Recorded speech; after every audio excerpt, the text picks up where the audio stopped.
No need to look any further, you chose the right station. You're now tuning in with Mr. Cowboy Nation for all your latest sport reports across the nation. So don't change your channel, you chose the right station. You're now tuning in with Mr. Cowboy Nation. So don't change your channel, you chose the right station. You're now tuning in with Mr. Cowboy Nation for all your latest sport reports across the nation. No need to look any further, you chose the right station. Fighting! Mr. Cowboy Under the Nation. blue corner. You chose the right 85 station. foot, 8 inches Mr. tall. Cowboy Nation. Weighing in at a slim, trio 195 pounds.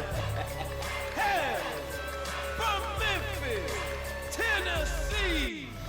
He is the reigning, defending heavyweight champion of the world. Stand to your feet and acknowledge him, the Black Nature Boy, Mr. Cowboy Nation. Yes, sir. One more time for the people in the back of this thing. Nation. Yes, sir. Ski. What's up, y'all, man? How y'all been? How y'all been, man? It's been a minute, ain't it? Let's get into it. Welcome to Let's Talk Football with Mr. Cowboy Nation. I am your host, Mr. Cowboy Nation, right?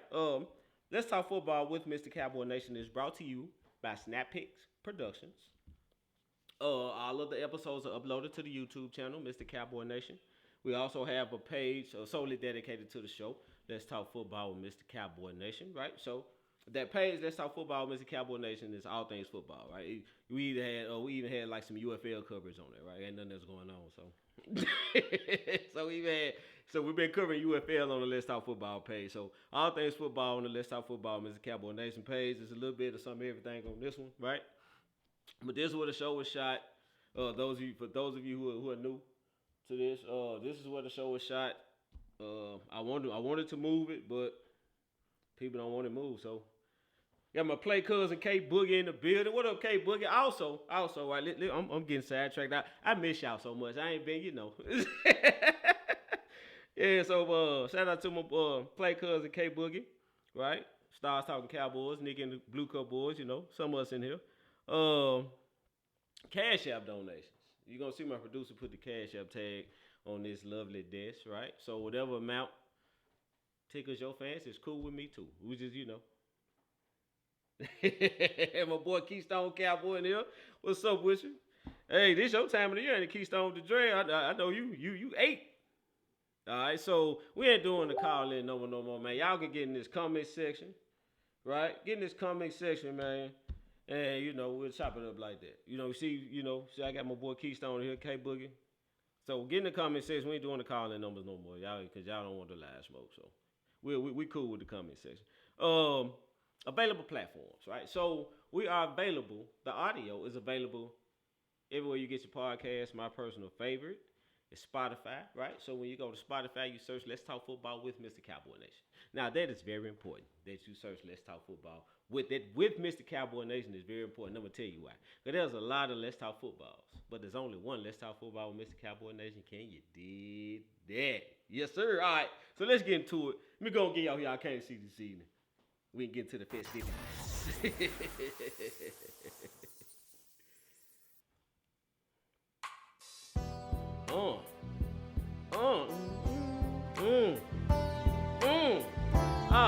Yeah, Teddy.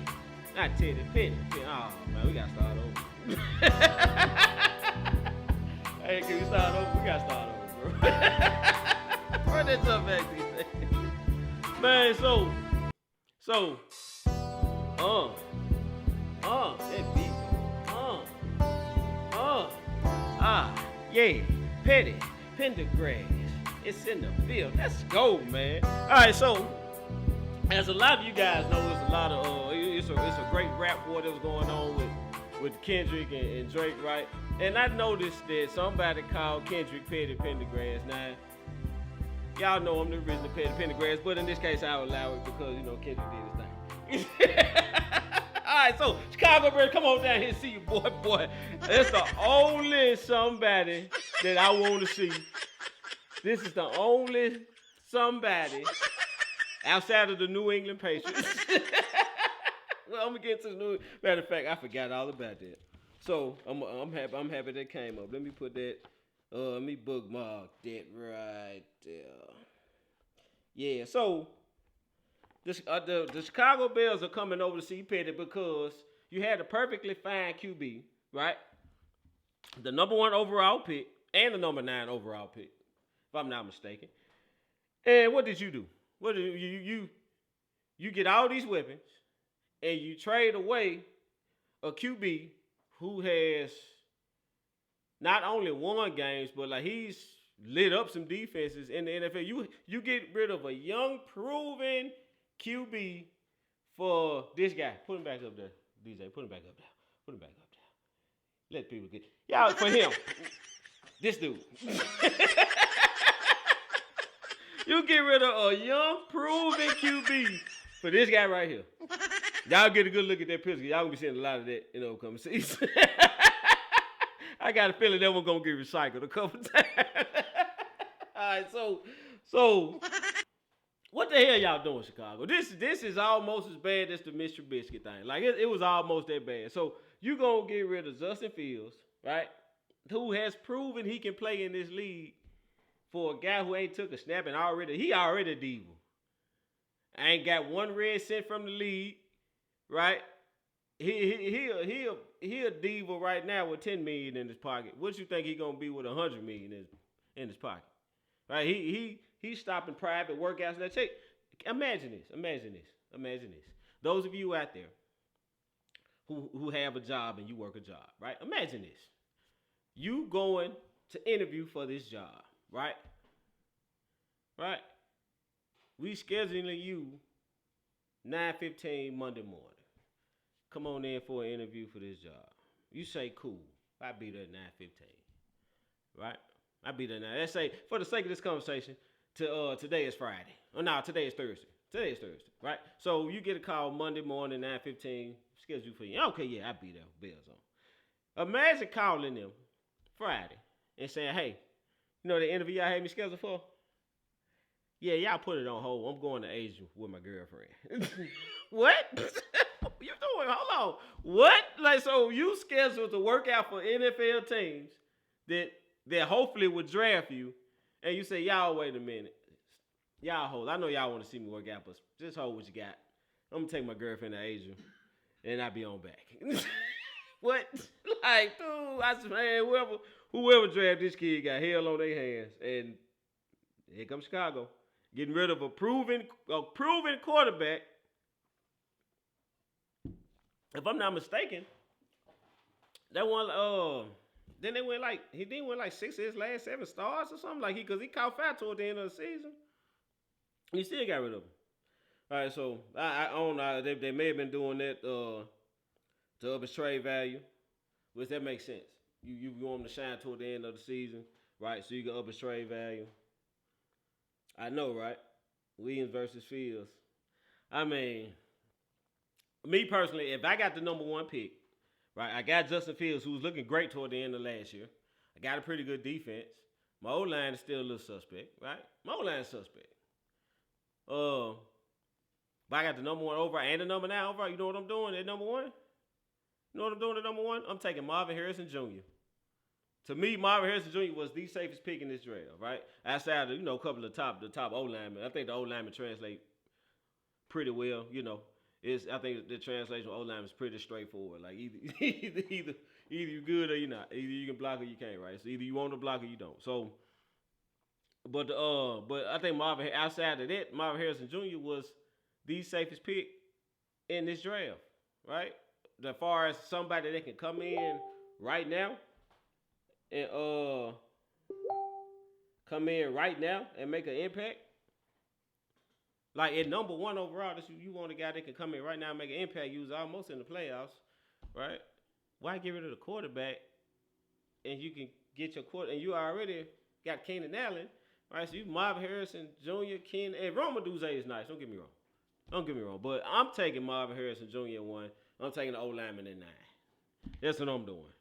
Right, I'm trying to make Justin Fields better. But I think Fields pissed somebody off in this building. I really do. I really do. I think Justin Fields pissed somebody off in the building because, and I hate he went to Pittsburgh because he gonna shine over there. He really is. But Chicago, come down here and see me. You can always count on Chicago to do something dumb in the draft. Like, you can always count on it. It's gonna happen. It's gonna happen. All right, so we're gonna take a break in the action and get a word from our sponsors. We'll be right back. Introducing SnapX Podcast Network. Give your voice a platform through podcasting. If you're thinking about starting a podcast or already have one, let us help you. Contact us when you're ready at www.snapxpodcast.com. That's www.snapxpodcast.com. The SnapX Podcast Network. All right. So since I got y'all in here,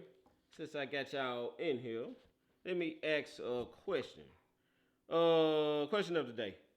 This is the question of the day for this episode.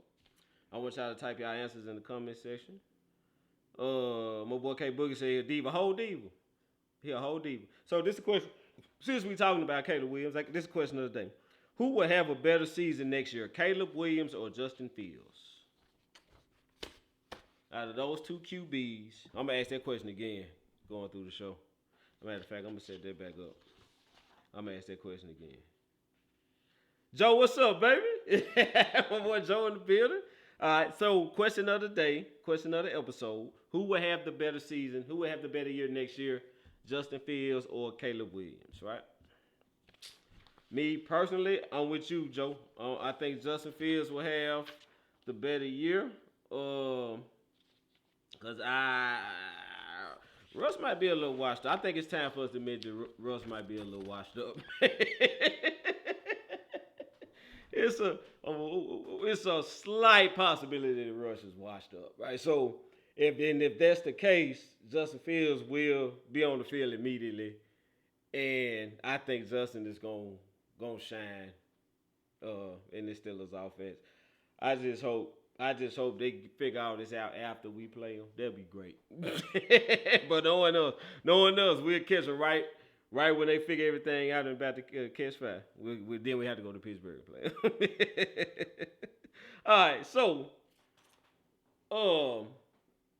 post draft. This is the post draft show, right? So of course I gotta talk about my Cowboys so I get everybody else. Y'all know you call me whatever you want to call me, but my name is Mr. Cowboy Nation. So I'm kind of gonna lean towards the Cowboys, but anywho, so the Cowboys draft, I absolutely loved it. My boy K Boogie said Williams because he's starting and Fields will not. Fields will not start immediately. I think Russ gonna play himself out of the job, Boogie. I ain't gonna lie to you. I said Russ might be washed up, man.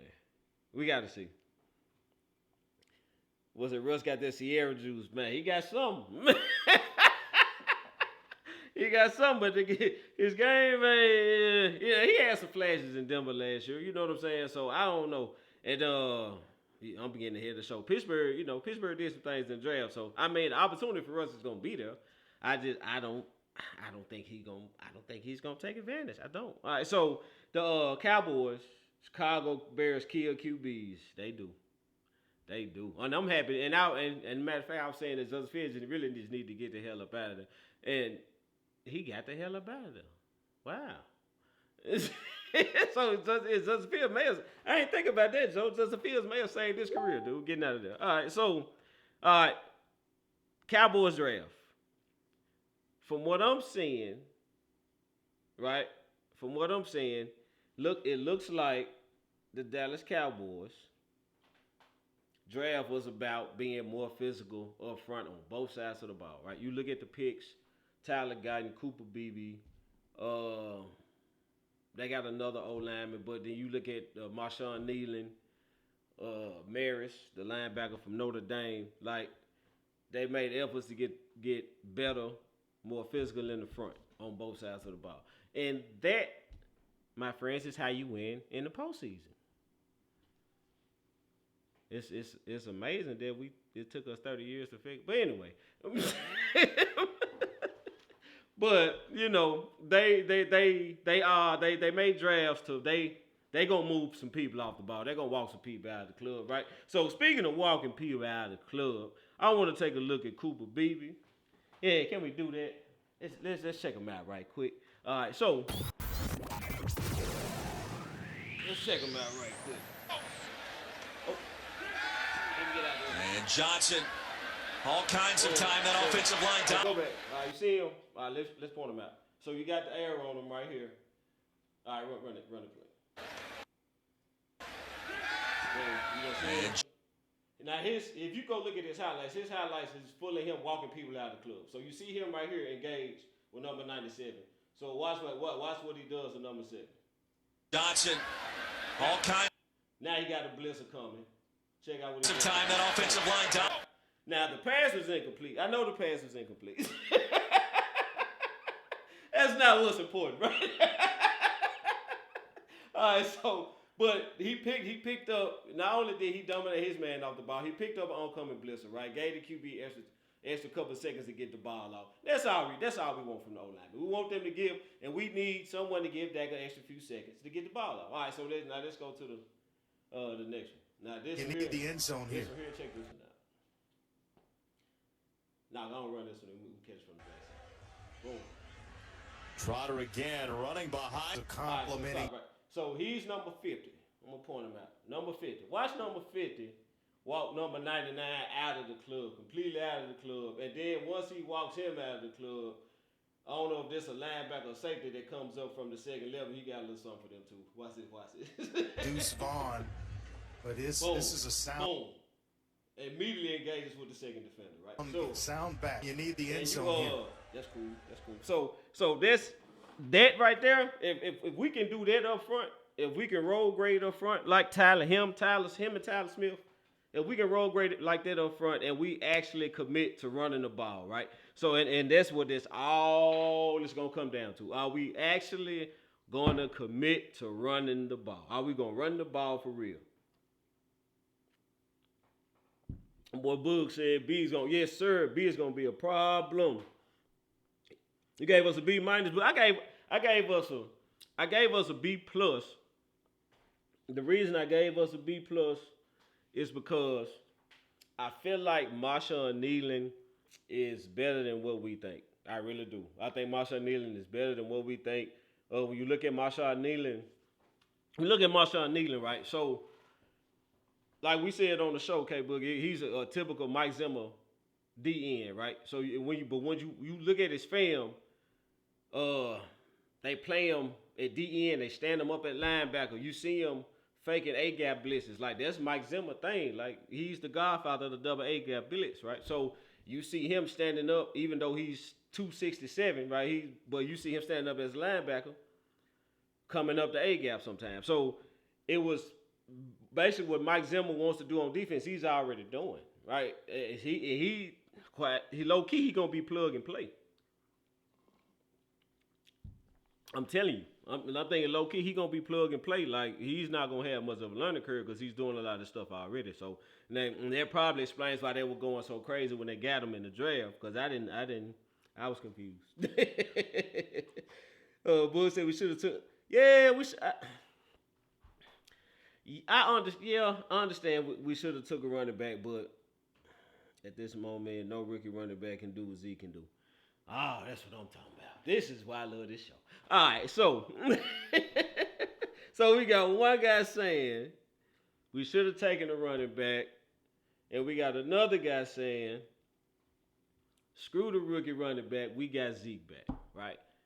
And both things can be true. Like, both guys could be right? So, should we have addressed the running back position? Yeah, and which we did. We got Pete, as an undrafted free agent. He's a burner. He's a home run hitter, right? So, but is the running back room really that bad? Like, can I ask y'all that? Is the running back room? The linebacker from Notre Dame was a question, but Boogie, that linebacker from Notre Dame is a dog. D-A-W-G. Dog. He is a flat-out dog. Sideline to sideline, running the ball down. Hair on fire type running linebacker. That's what we need. Like this, and a lot of the moves that they made was to free up Michael. Like I almost forgot we had Michael Parsons. I saw Nealon and I saw the linebacker. I was like, ooh, wait, then you got D-Loss, Sam gonna play. You still got Osa in the middle. Mars getting up to 350. Ooh, wait, Damone Clark, right? Man, Marquise Bell going back to Diggs over here. Bland. Then you add these, woo. I forgot all about Michael Parsons and D-Law. Like, so, and I'm like, you know, I don't know, man. Because that linebacker threw in with that cast of guys already do. It's going to be, I think the defense going to be trouble. If they let Zimmer do what he do, I think our defense going to be pretty nasty. And I know one thing, ain't going to be a lot of running. Ain't going to be a lot of running. So, but Zeke, though, right? So, is Zeke 2016 Zeke? Absolutely not. Absolutely not. Like, I'd be a lie if Severin told you, yeah, you know, Zeke is still he's still the back that came in 2006. No, he's not. But I tell you what Zeke still is.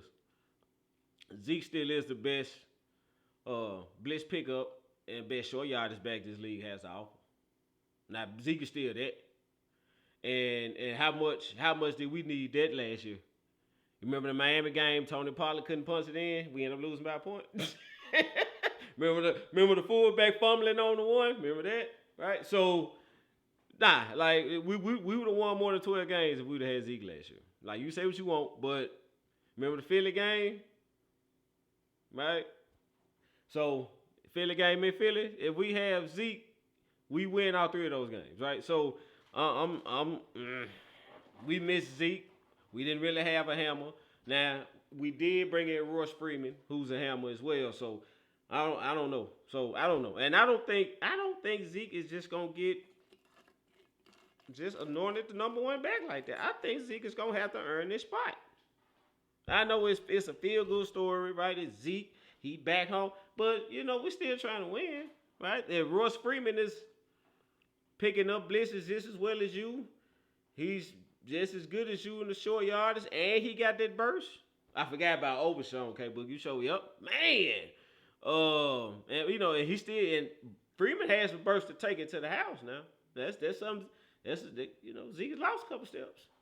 Zeke could get you for about 20 or 30, but he gonna get caught from the back. He gonna catch you from. All right, so. I mean, I don't think Zeke is just gonna walk in the door and be the guy like that. I think he's gonna have to. I think he's gonna have to earn that spot. 3.7 yards a carry. Well, Ramondre Stevenson a stud though, man. Like he was splitting carries, you know, and I think Zeke definitely would be splitting carries. It would be running back by committee, right? We're not asking Zeke to be 2016 Zeke. We asking Zeke to, you know, be part of a group, bring his short yardage and blitz pickup to the table, right? You know, so I'm with it. I'm with it. All right, so let's get into draft winners and losers. So who were some teams that I think did, you know, pretty good in the draft? And there's a couple teams that left me scratching my head. So we'll start with the winners, right? I got the Steelers, then I got the Cowboys in parentheses, right? And the reason I did that was because when I looked at their drafts, they basically did the same thing. Like they both addressed their front seven. They're both trying to get more physical in the front seven, which, you know, Pittsburgh was already pretty physical in the front seven, you know, on defense anyway. So, but they made an effort to get more physical on the O-line as well. And that's where, and that's like, that was the weak area. That's the glaring weakness with the Steelers is the O-line play. So they made a concerted effort to get better on the O-line, you know, and made a couple. I like the wide receiver from Michigan, like a baby Hunter Renfrow. Remind me of Hunter Renfrow. You know what I mean? So I think he'll be good, especially with Deontay Johnson leaving, right? So I like what the Steelers did. Of course, I just went over. I heard if Micah Sanders becomes available, Cowboys will be interested. Sanders. I don't know what you're talking about, Book. I don't know what you're talking about. So yeah, so and of course we just went over the Cowboys draft. How I feel like they drafted to get more physical, and I think oh my God, I don't want to get excited, but it looked like they are making a concerted effort to get more physical, like move people off the ball and play bully ball, right? Because let's face it, San Francisco is the team to go through in the NFC, and you're gonna have to play bully ball. Like you're gonna have to stand up to them and punch them in the mouth. And we can get and the way that San Francisco plays, which I'm finna get into here shortly. Let's get into it. All right, so my second team is the Washington Commanders. Well, second/third team, whatever. Washington Commanders, as the draft winner. The Washington Commanders, of course, you know about Jaden Daniels, but the tackle they got in the second round, I think from Illinois, he looked like he's gonna be a problem off the wham. Like he's fantastic with his hands. Like he knows how to beat blocks, right? So, and he's playing D tackle. The D tackle room already stacked. They already got Payne and right. They already stacked, and then they add this guy too. So. I don't know, man. And then they got a fullback who's basically a Cal Juszczyk. So I think you may see Dan Quinn try to implement the 49ers game plan when we play Washington. I think we're gonna see a lot of what San Fran has done to us over the past couple of seasons. So like I said, NFC is gonna be interesting, right? So get ready for for them to do a lot of stuff San Fran did. Especially with him being in the building. On the other side of those losses, so he got to see exactly what worked against us. So I think he gonna have a little something up his sleeve. But I hope we beat the brakes off of him. So those of y'all don't know, he tried to jump up in front of us in the first round and snatch Tyler Guyton. He didn't want us to have him, so he tried to trade him in front of us and grab. So just for that alone, and the way you blew the playoff game, I really hope we ain't fit on y'all next year. Like I'm dead serious. All right, so let's get into some losers. Miles Sanders. Okay, I got you. Do I want Miles Sanders? I don't know. The Eagles, which I hate, man. You and me both. Yeah, he was with the Panthers last year. All right, so let's get into some losers. Of course, the Chicago Bears, because right, you traded away a proven QB for a diva. So of course that's like, what the hell are you doing, right? But I do like the Rome Odunze pick, I do. But I think they should have got within the first 9 picks, you could have got an old lineman. Between 1 and 9, you could have got a top tier old lineman to make it. Because your old line was the problem, right? So I think your old line was the problem when Fields was there, but whatever, it is what it is. All right, so and the next thing that got me scratching my head is the New England Patriots. Because why in the hell will you take a quarterback at number 3 overall that can't play right now? Why would you do that? Why would you? Now that is bad, almost as bad as Chicago trading up for Mitch Trubisky. The only reason it ain't as bad is because you didn't trade up. Or did they trade? No, they didn't trade. Did they trade up? Hey, y'all hear me out. Did they trade up to get Drake May? I think they traded up to get. If they traded up, so this is just as bad. This is gonna be just as bad, dude. Like, did they really trade up? Oh man.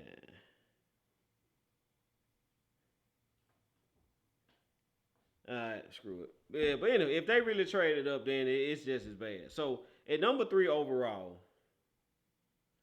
You should be picking a guy that's gonna step right in, right, and contribute immediately. A starter, like a day 1 starter. You picking number 3 overall, so you probably suck as a football. You're probably not that good, right? So you should one of these top college guys should be able to step right in and start. They should be better than somebody on your team. You picking number 3, right? So I don't get picking the guy you got to sit for 3 years, 2 or 3 years. Like pick him in the second round or third round or something. Get somebody that can play now. All right, so let's get into the topics. Dak's deal, other contracts, Lamb, Parsons, right? So, what do I think about Dak's deal? I really don't know no other way to put this. I really don't. I don't know no other way to put this one, but we can't pay Dak $50 million a year. We can't pay Dak $55 million a year.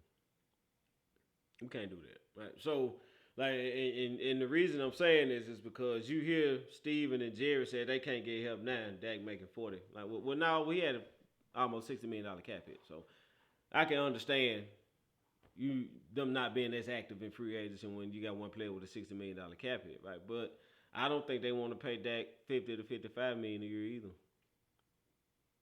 So this deal would have been done already. If they're willing to pay Dak $50 to $55 million, I think this deal is done already, right? So Jared does not look convinced. Look, let's just put it out there. Jared does not look convinced. For him to sit in the press conference and say, I want to see some more leaves fall, sir, we're about to start playing football in a couple months. Like, what the hell do you mean you want to see some more leaves? Hey, Jerry. Oh, my God, Jerry. So, Jerry, we need, like, what are we doing? Like, so you want to let that go into the season. He's probably going, if he goes to the season and balls out, right, and makes a deep playoff run, then you're gonna be on the hook for 55. You know, now the price probably gonna go up on you. If he gets you over the hump, now we talking $60 million a year, right? So, and you made the same mistake with his last contract, right? When you ran Romo out of town, you should have immediately been extending Dak. Immediately. If you knew Romo wasn't there, so you was gonna roll with Dak, you should have been extending Dak then. You got him way cheaper than $40 million a year. You got him way cheaper than $40 million a year if you just go ahead and take care of this on the front end, right? But guess what? That's another way I said it. Like, it seemed like he was never really sold on that, right? So, and it's looking like that now. He's not really sold. He's not really sold on that, right? So, and then on top of that, you got CeeDee Lamb, who's going to be a big ticket. You got Michael Parsons, that's going to be a big ticket, right? We talking possibly $30 million a piece, $30 million a year each player, right? Then I don't see how. What I don't see is how Lamb and Parsons get $30 million a year and Dak gets 60, 55, 60. I don't see how that's gonna work. And I'm almost at a point where I'm willing to go on the regular say it's not gonna work. Like, all three of these guys will not get a contract. Somebody gonna be gone. And this gonna be just a sheer numbers game, right? So, and you look at a lot of 1-year deals. Like, you got Mike McCarthy on the 1-year deal. Dak is basically on the last year of his deal, right? They picked up the 5th-year option on Parsons, but that was like, duh. Yeah, like, you gonna pick up the 5th-year option on Michael Parsons. Everybody knew that was coming. So they didn't trade up. That's what's up, Boog. Appreciate that. But that's still pretty bad, though. You just you pick the quarterback that got to sit, right? Not Penix or, you know. Oh, my God. You're going to pick the guy that got to sit. All right. All right, so a lot of 1-year deals. Jerry is mad and he wants to extend Dak when he feels like it. I don't know. It's too many. And I would be cool with that, but the way this team is set up, it got a stack of dynamite rigged up to it. Like, I'm sorry, look, this team got a stick of dynamite rigged up to it, right? Like, everybody is a free agent next year. Like, at the end of next year, I'm talking about from the coach, the quarterback, like, a lot of the players.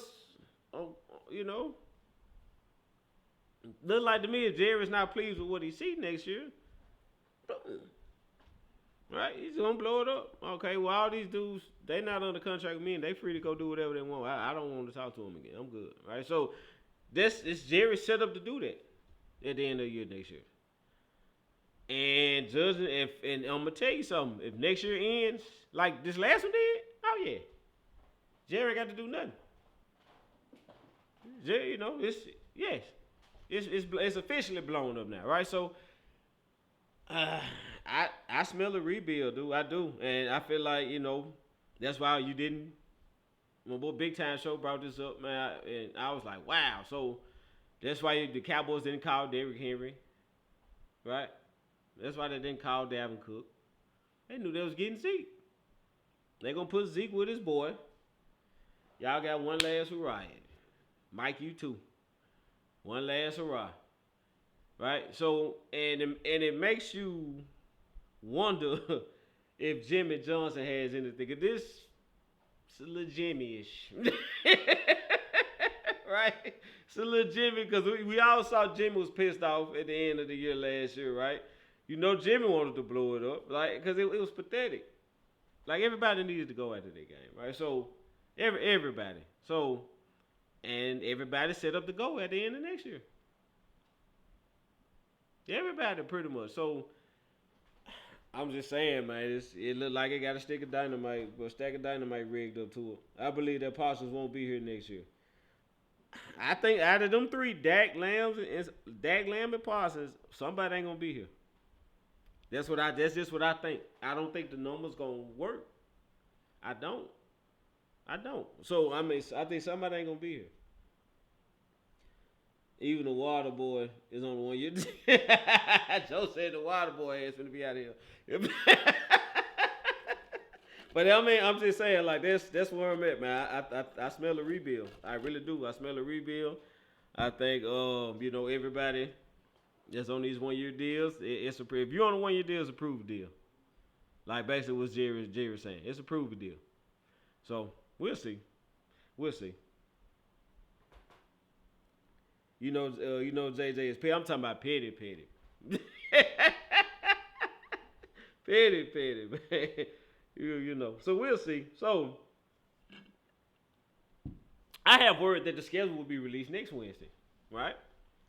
Is that true? Is the schedule being released next Wednesday? Y'all hear me out. So if that is true, then I will be back right here next Wednesday for a scheduled release show. Can you dig that? Right? So that's about all I got, man. I gotta go pick my daughter up. Producer finna kick me out. I really, man, this was good getting back in here with y'all, man. That's what's up. I appreciate y'all for coming through. My play cousin, K Boogie, my boy Joe, right? Keystone. Appreciate y'all for coming through and chopping it up with your dog, man. So if the schedule is released next week, I will be back here. Same bad time, same bad channel next week. And we can chop it up. And we can get together, see what games we're going to go to, where we're going to meet up at, right? So, K-Boog, you know, I'm trying to see when that Atlanta game is so we can go and slide down there and do a episode of Stars Talking Cowboys and hit our unofficial sponsor, Magic City. Can you dig it? But, yeah, so I will be back next week for the schedule release show. I see y'all then. Y'all, if you're looking at this is a great time to follow Jerome, Mr. Cowboy Nation McNary, this page, or the Let's Talk Football with Mr. Cowboy Nation page, to stay in the loop with the show. Also the YouTube channel, Mr. Cowboy Nation, right? So stay in the loop.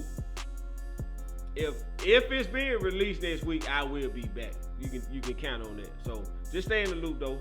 Stay in the loop, I got you. Until next week, Mr. Cowboy Nation is challenging you not to be good, but to be great. Yes.